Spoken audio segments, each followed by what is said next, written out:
ഒരിക്കലും ഞാൻ ഓർക്കുകയാണ്, ഞാനായിരിക്കുന്ന ദേവാലയത്തിൽ ഒരു സ്ത്രീ എന്നെ കാണാൻ വന്നു.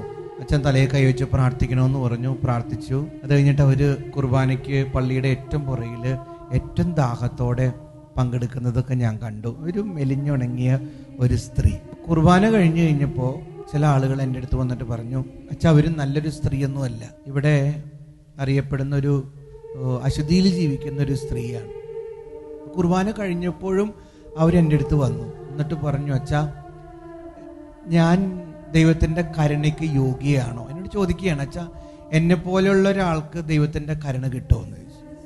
ഞാൻ ചേച്ചി എന്താ അങ്ങനെ ചോദിച്ചത്? എന്നോട് പറയുമായിരുന്നു, കണ്ണുനീരോടെ പറയുമായിരുന്നു, അച്ഛാ ഈ ലോകത്തിലെ ഏറ്റവും അശുദ്ധയായിട്ടുള്ള സ്ത്രീയാണ് ഞാൻ. എൻ്റെ ശരീരം അഴുക്കാണ്, എൻ്റെ ആത്മാവ് അഴുക്കാണ്.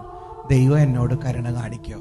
എന്നിട്ട് ഞാനിപ്പോഴും ഓർക്കുന്നു, ചേച്ചിയുടെ കൈയൊക്കെ കാണിച്ചു തരുമായിരുന്നു.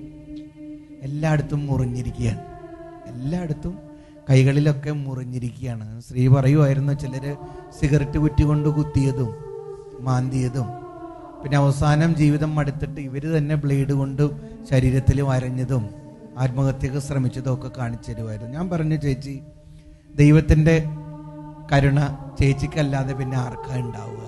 ദൈവം ചേച്ചിനോട് കരുണ കാണിക്കുമെന്ന് പറഞ്ഞു. നേരെ കുമ്പസാരക്കൂട്ടി പോയി ഒരു നല്ലൊരു കുമ്പസാരമൊക്കെ നടത്തി. എന്നിട്ട് ഏറ്റവും സന്തോഷത്തോടെയും സമാധാനത്തോടെയും തിരികെ അവരാ ദേവാലയത്തിൽ നിന്ന് പോയി എന്നുള്ളതാണ്.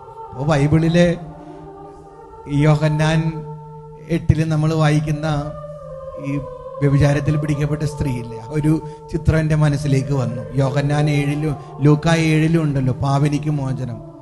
കുറച്ചു നേരത്തേക്കെങ്കിലും ഈശോ ചിന്തിക്കുന്ന പോലെ എനിക്ക് ചിന്തിക്കാനായിട്ട് സാധിച്ചു എന്നുള്ളതാ.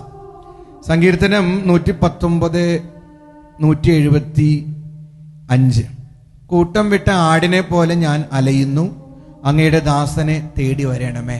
പച്ചനെ കേൾക്കുന്ന ആരെങ്കിലും ഒക്കെ ചിന്തിക്കുന്നുണ്ട്, ഞാൻ വല്ലാതെ അഴുക്കിലാണ്, ഞാൻ വല്ലാതെ അശുദ്ധനാണ്, കൂട്ടം വിട്ട ആടിനെ പോലെ ഈശോയുടെ ഹൃദയത്തിൽ നിന്നും ആത്മാവിൽ നിന്നൊക്കെ ദൂരെ പോയി വല്ലാതെ പാപം അധികരിച്ചു പോയി എന്ന് ചിന്തിക്കുന്ന ഒരാളാണെങ്കിൽ ഡോണ്ട് വറി, ഈശോ നീ വിളിക്കുന്ന ആ ഒരു മൊമെന്റിൽ തന്നെ നിന്റെ അടുത്തേക്ക് വരുമെന്നേ. നീ ഈശോയെന്ന് നീട്ടി വിളിക്കാൻ തയ്യാറാണെങ്കിൽ ഈശോ ഒരു അമ്മയെ പോലെ നിന്റെ അടുക്കിലേക്ക് വരും.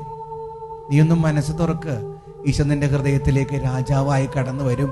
ഈശോ നിന്നെ സ്വന്തമാക്കും. ഈശോയുടെ കരുണ നിന്നെ പുൽകും, പുതിയൊരു വ്യക്തിയാക്കി നിന്നെ ഈശോ മാറ്റും. ഇന്ന് മെസ്സേജ് ബോക്സിൽ ടൈപ്പ് ചെയ്യണം, എൻ്റെ പാപങ്ങൾ പൊറുക്കുന്ന ഈശോയെ അങ്ങേക്ക് 1000 നന്ദി. ഈശോ നിങ്ങളെ അനുഗ്രഹിക്കട്ടെ.